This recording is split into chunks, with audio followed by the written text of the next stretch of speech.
The world waits with bated breath, in a sense, on what Israel is going to do next after the Iranian attack on Israel with hundreds of cruise missiles, ballistic missiles and drones.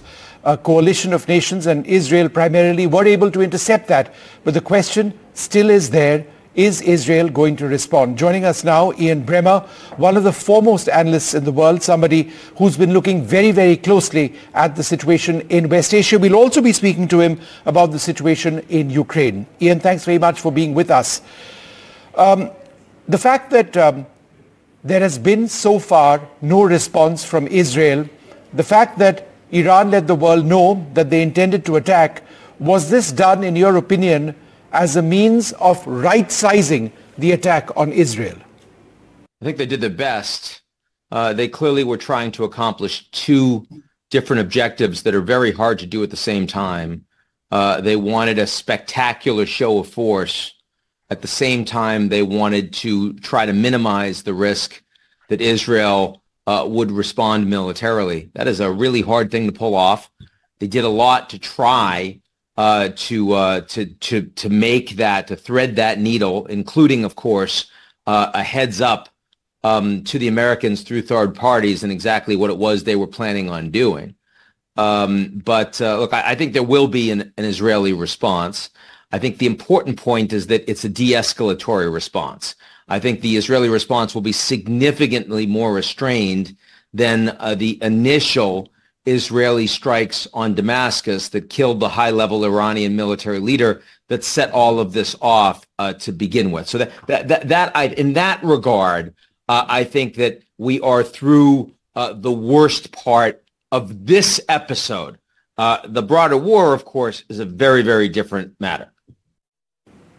And the fact that Israel hasn't attacked, is that in a sense indicative of Tel Aviv's intention to not make the situation worse than it is? Look, this was very, very similar to what we saw at the end of January, beginning of February, when an Iranian proxy struck and killed 3 American servicemen and women in Jordan on the border of Syria. And this was a nightmare scenario for members of the White House that I had been speaking with. It was what kept them up at night. And they waited, if you remember, they waited for a week for a military response, and they got information to the Iranians on what they were planning to do, again, through third parties, but that allowed the Iranians to take their people, their personnel, out of those countries. And the attacks were spectacular by the Americans. They did a lot of damage, particularly to the Houthi known military capability in Yemen, but not a single Iranian was injured or killed. And that helped to both deliver a message of seriousness, convey that this sort of behavior would not be tolerated by Iran going forward, but also try to keep anything from further escalating. And indeed, you may remember, after those U.S. strikes, at least since then, there haven't been any Iranian proxy strikes directly on American or UK military personnel. So that time around it worked. Whether it will have a similar effect, what the Iranians are now doing on Israel, I am more skeptical. But I will tell you that it is very clear that the Iranians were attempting to follow that playbook. In the involvement of Saudi Arabia, Jordan, also several other countries, the United Kingdom, the US primarily, also France, that was obviously very important in ensuring that not too many Israeli missiles went across. But is there a message in that coalition for Iran?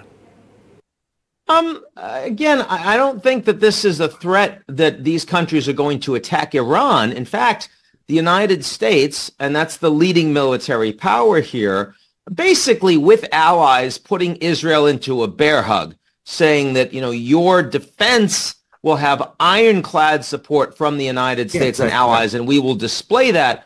But we do not want you to engage in an attack against Iran, and the United States will not support militarily, will not participate militarily in any Israeli strike against Iran. So if you're Iran and you're seeing that, I think that it doesn't necessarily change your strategic calculus going forward, no.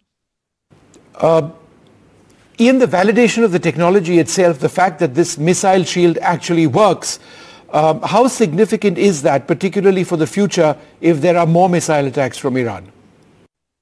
Well, it wasn't just the Israelis. Again, yes, it was Israel and allies. And let's be clear that having several days of notice that allowed the Americans and the CENTCOM commander to go to Israel and coordinate a joint defense and get American ships and aircraft pre-positioned to be a part of that defense, not to mention the potential for other weapons to be engaged, defensive weapons.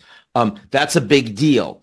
And I think it's pretty clear that in a future engagement of Iran against Israel, God forbid, it is very unlikely they would have that level of advanced warning.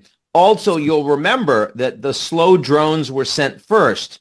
So, I mean, it was taking hours for them to get to Israel across Iraqi territory, while you've got the Israelis with their air raid sirens going, civilians getting into their bomb shelters. So even if a significant number of missiles had gotten through, it was very unlikely that a lot of Israeli civilians were going to get killed. Very unlikely you'd have a lot of casualties. So of course, I agree that Israeli defenses are advanced and important.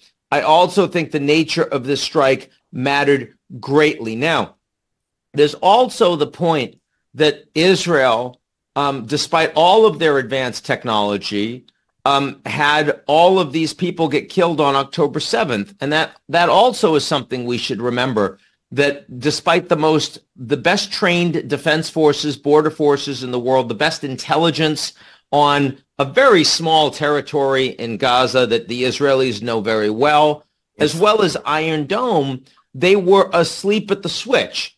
Yes. And all of that technology, if you don't have adequate political leadership, is not going to do you very good. And then the final point I would make is the fact that the Israelis keep talking about an existential threat against Israel. And it is true that Israel is surrounded by enemies, and they are further surrounded by enemies that do not recognize their right to exist, many of whom are indeed terrorist organizations that are willing to target civilians and military with indifference. Yep. That's a big deal, but that is not an existential threat, not when Israel is by far the strongest military in the region. And we're not even talking about their nuclear arsenal. So I think all of these things help to provide us with some greater context of what's really going on here. I had an interview with the former Israeli Prime Minister Ehud Olmert just day before yesterday, in which he said it's the right time to end the conflict in Gaza. He also said that Israel should not be responding to Iran. Do you believe that there is a public sense now in Israel that in both cases this conflict should be kept to this level? There's growing opposition to Netanyahu. That's been true before October 7th with all of the demonstrations across the country, unprecedented, and only have grown since October 7th, which sits on his shoulders. But that is very different from opposition to the war in Gaza, and a strong majority of Israelis across the political spectrum believe that the war in Gaza is necessary, believe that Hamas needs to be taken out, believe that the civilian casualties are overwhelmingly the responsibility of Hamas for their terrorist attacks against Israel, and also for their continued their military strategy of hiding behind and hiding under civilians in Gaza. Now, that argument is not accepted by almost anyone outside of Israel, but it is not just the view of the hard right that supports the Israeli prime minister. Also, I do believe that the events of the last week have helped Netanyahu. I mean, in the same way that his legacy was failing the Israeli people in a time of great need, grave need and danger on October 7th, and that was the most important thing he was responsible for, that now he has led Israel at a time of unprecedented attack from Iran. And not only has he defended them in extraordinary fashion, but also has built a coalition to help defend Israel that was feeling very isolated, including, as you mentioned, not just the United States that would always be there, but Jordan and Saudi Arabia. That's a pretty big deal. And so I think if you're looking at what you expect from the future in Israel, it is harder to get Netanyahu out in the near term. And also the focus is, as yours was in asking me questions, we didn't get to Gaza till 10 minutes in. And that does give the Israeli prime minister and the war cabinet a little more flexibility in continuing the attacks on Gaza, including even ground strikes on Rafah, where the Americans had made an ultimatum, don't you dare. A lot harder to follow through on an ultimatum given what's just happened to Israel over the weekend. And Ian, as far as both Gaza is concerned and indeed Iran, what in your opinion is the end game?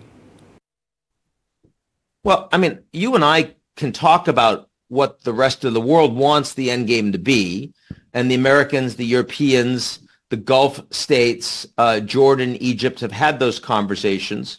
It is a Palestinian Authority with a technocratic government and joint control of the West Bank and Gaza, and a security force not comprised of the Palestinians, instead likely external forces like Egypt and others that would be funded by the Gulf states and by the West.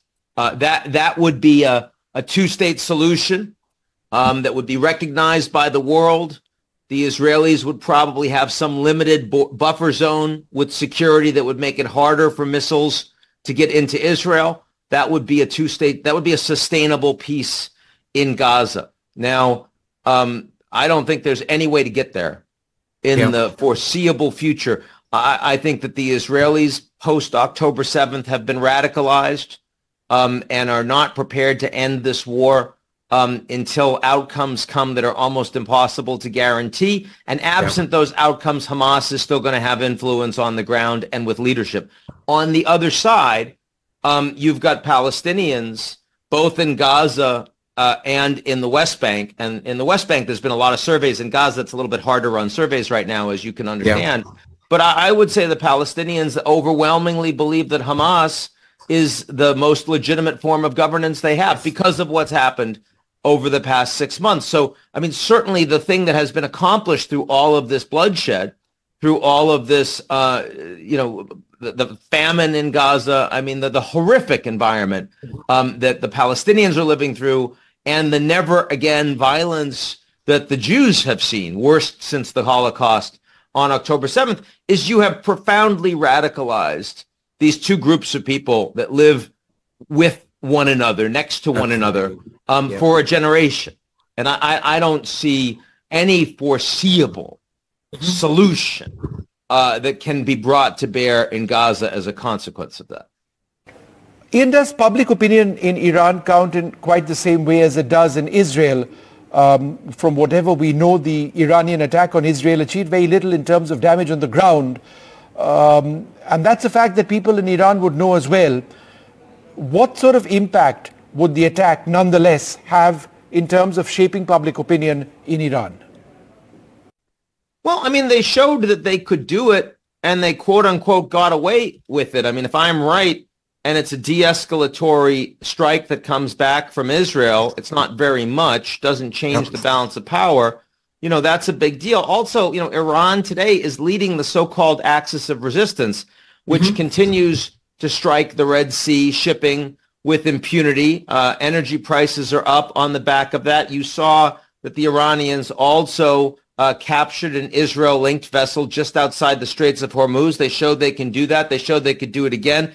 The Iranian government has said that we consider this episode closed in response to the Israeli strike in Damascus against an Iranian state building. But the Iranians have made very clear that next time around, you won't have this heads up. Next time around, we can use hypersonics. Now, you know, how much of this is propaganda? How much of this is real? But if you're an Iranian, I mean, part of the reason why Iran took this risk, and it was a risk, right? I mean, you're launching a few hundred missiles at Israel. I mean, even if you do your best to try to mitigate that risk, the reality is there are a lot of people in Israel that wanted to strike Iran immediately. I mean, look, let's for a moment put me in the position of Netanyahu's government, not the war cabinet, but his government.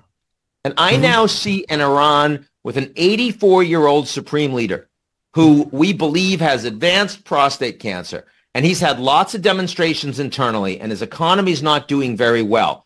And he's just launched this big attack against us, and we've knocked everything out of the sky with support from the U.S., the U.K., Jordan, and Saudi Arabia, right?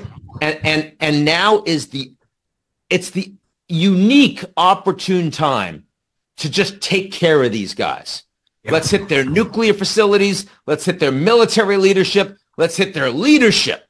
Yeah. And you know, maybe we can get regime change, but we can certainly bring them to their knees at a time that we have sympathy and support from all of these countries. That argument was being made by Minister Smotrich. That argument was being made by Minister Ben-Gvir. And I think, I mean, cooler heads have clearly prevailed in the Israeli war cabinet. But the fact that the Iranians were prepared to take that risk to help try to recreate a sense of deterrence that Israel, no, you can't get away with anything, I think that's important for us to understand. Look, it's the very fact that the perspectives, the political perspectives of these two actors are so radically different. So if you and I, Vishnu, are having a conversation about this, we have to, for at least a moment, put ourselves in the positions of those actors to understand what might look like it was a failure doesn't look like it's a failure from the other side. Ian, let's turn our attention to Ukraine, because you follow the Russia-Ukraine conflict very closely. Just a couple of months from now, there'll be this very important attempt at a peace summit in Switzerland. Ukraine obviously wants the process to move forward, but Russia isn't attending. How significant is Russia's absence? Well, the fact that no one's gained territory in the last 6 months doesn't mean that that will persist in the next 6 or 12. Certainly, the Russians have seen the difficulty that the Ukrainians have in raising additional men to send to the front, much smaller population. They just brought the mobilization age down from 27 to 25. That was a big political fight for Zelensky. They can't grab prisoners and send them to the front. They can't engage in human trafficking from other countries the way the Russian dictatorship can, for example.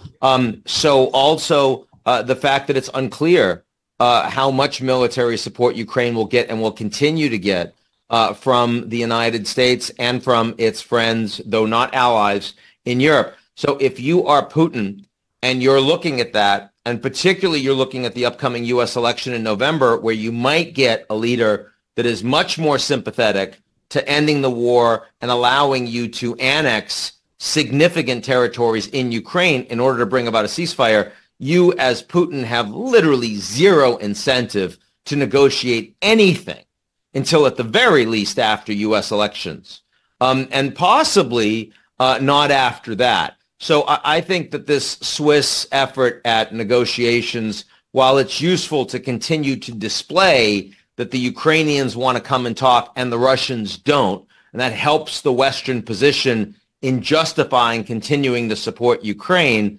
the fact is it will be as ineffectual diplomatically as the last Swiss effort, which was just towards the end of January. And, you know, we were speaking about the endgame in Gaza a little while back. What's the endgame in Ukraine? I don't think that Ukraine has to accept it. I just think that that's what's happening.